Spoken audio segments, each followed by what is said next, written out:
दुनिया तक पर टॉप 5 में देखिए। विदेश मंत्री एस जयशंकर की अध्यक्षता में ब्रिक्स देशों के विदेश मंत्रियों की बैठक आयोजित हो रही है। वर्चुअल मोड में होने वाली इस बैठक में जयशंकर और चीन के विदेश मंत्री वांग ही आमने सामने होंगे। इन दोनों देशों के अलावा रूस के विदेश मंत्री सर्गेई लावरोव, ब्राजील के विदेश मंत्री कार्लोस फ्रांको फ्रांका, दक्षिण अफ्रीका के विदेश मंत्री ग्रेस नालेदी पेंडोर भी भाग लेंगे। इस बैठक में आतंकवाद, अंतर्राष्ट्रीय सीमा विवाद और कोरोना की दोबारा जांच जैसे मुद्दों पर चर्चा हो सकती है। डोनेट कार्ड और वॉइस ऑफ स्लम जुड़कर दिल्ली और नोएडा के स्लम्स में गरीबों को फ्री ऑक्सीजन सप्लाईज प्रोवाइड करने का प्रयास कर रहे हैं। डिस्क्रिप्शन में दिए हुए लिंक पर जाकर डोनेट कार्ड पे अभी डोनेट करें। इन गरीब परिवारों का सहारा बने। एंटीगुआ से फरार होकर डोमिनिका भागा पंजाब नेशनल बैंक स्कैम का आरोपी मेहुल चोकसी अब पुलिस की गिरफ्त में है। लेकिन मेहुल चोकसी की डोमिनिका पहुंचने को लेकर कई तरीके की बातें सामने आ रही हैं। पहले फर्जी पहचान को लेकर खुलासा हुआ और अब मेहुल चोकसी के डोमिनिका पहुंचने की तारीख को लेकर नई बात सामने आई है।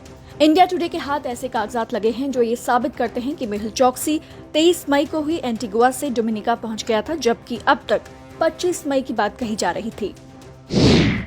चीन में शी जिनपिंग सरकार ने शादीशुदा जोड़ों को अब 3 बच्चे पैदा करने की अनुमति दे दी है। चीन की शिन्हुआ न्यूज एजेंसी ने बताया कि पोलित ब्यूरो की हाल ही में हुई बैठक में 3 बच्चों की पॉलिसी पर फैसला लिया गया। इस बैठक की अध्यक्षता चीन के राष्ट्रपति शी जिनपिंग कर रहे थे। चीन ने अपनी 2 चाइल्ड पॉलिसी में 5 साल में ही बदलाव कर दिया है। चीन ने फैसला तब किया है जब उसकी जनसंख्या वृद्धि दर 1950 के बाद सबसे धीमी रही है। पाकिस्तान में इमरान सरकार की आलोचना करने की वजह से जियो न्यूज के लिए काम करने वाले पत्रकार हामिद मीर को उनके लोकप्रिय टॉक शो की एंकरिंग करने से रोक दिया गया। पिछले दिनों में हामिद मीर एक दूसरे पत्रकार की गिरफ्तारी के खिलाफ जमकर आवाज उठा रहे थे। कुछ दिनों पहले उन्होंने एक रैली का नेतृत्व भी किया था, जिसमें उन्होंने इमरान खान सरकार और सेना के खिलाफ तीखी बयानबाजी की थी। भारत में विदेशों से एमबीबीएस की डिग्री लेकर आए भारतीय डॉक्टरों को कोरोना काल में अपनी चिकित्सा सेवा देने की इजाजत देने के लिए सुप्रीम कोर्ट में याचिकाएं दायर की गई हैं। इन याचिकाओं पर सुप्रीम कोर्ट में मंगलवार यानी आज सुनवाई होगी।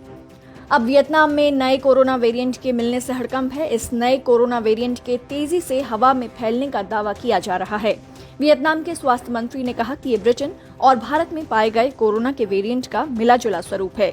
वहीं थाईलैंड में कोरोना संक्रमण की तीसरी लहर की रफ्तार हुई बेकाबू। बढ़ते मामलों को देखते हुए सरकार कर रही है बड़े पैमाने पर टेस्टिंग। अब तक सामने आ चुके हैं 1,60,000 के करीब मामले।